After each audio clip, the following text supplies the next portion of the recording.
Welcome to the lesson on section 7.2, exponential functions and their derivatives. In this lesson, you'll learn about derivatives of exponential functions. We'll derive these formulas both graphically and algebraically.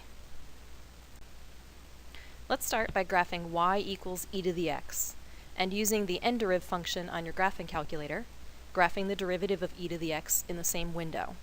If you trace around, you'll notice that these appear to be the same graph. Now instead, let's graph the derivative of e to the x divided by e to the x. You can see the equation I typed in y1. The resulting graph shows that the ratio between the derivative of e to the x and the function itself is approximately 1. Cross-multiplying, we get that the derivative of e to the x is e to the x.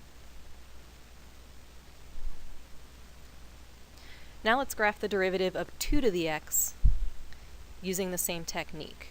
You can see from my graph that the two graphs are not the same, but the derivative does look like it's also exponential.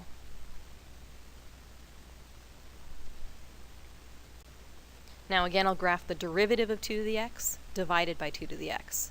Tracing on the graph, I can see that the ratio is a constant 0.693. Cross-multiplying, we get that the derivative of 2 to the x is equal to approximately 0.693 times 2 to the x. The 0.693 is only an approximate ratio between the derivative and its function. Can you guess what its exact value is?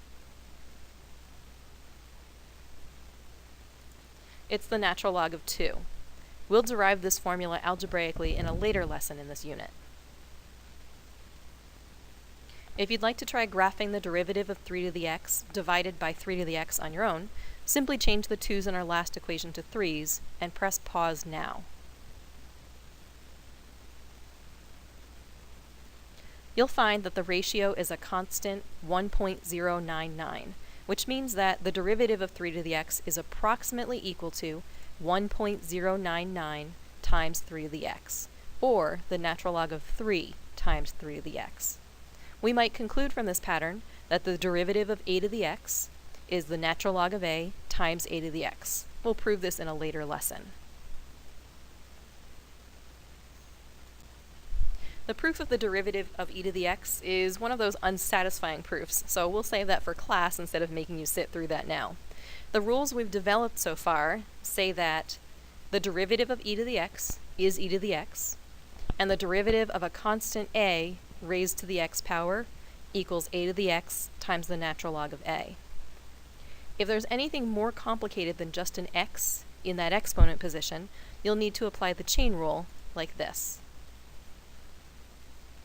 For example, to take the derivative of e to the 3x squared, take the derivative of the outside function, which is the exponential, keeping the input the same, and then multiply by the derivative of the input.